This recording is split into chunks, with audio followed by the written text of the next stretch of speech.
Il n'avait pas choisi le mal. Il avait choisi de ne plus mourir de faim.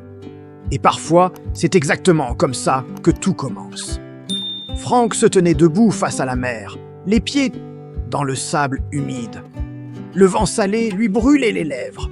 Devant lui, l'océan respirait lentement, comme une bête vivante. Dans sa tête, une seule pensée tournait en boucle. Est-ce que je continue à être pauvre ou est-ce que je prends le risque de tout perdre? 3 semaines plus tôt, il croyait encore à la vie honnête. Imaginez la scène. Douala. Un bureau climatisé, un costume trop grand pour lui.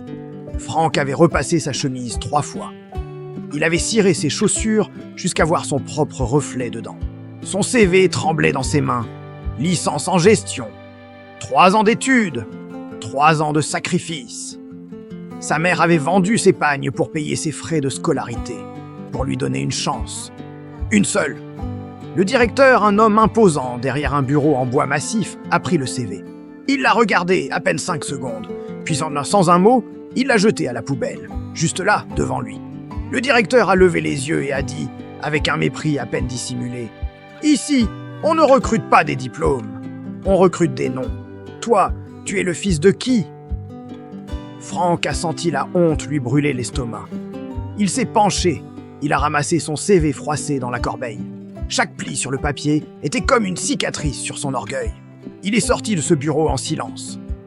43 CV envoyés. 0 réponse positive. La réalité le frappait de plein fouet. Sa licence en gestion ne nourrissait pas. Elle ne payait pas le loyer. Elle ne calmait pas la faim qui lui tordait les entrailles. Alors il a dû faire ce qu'il fallait faire pour survivre.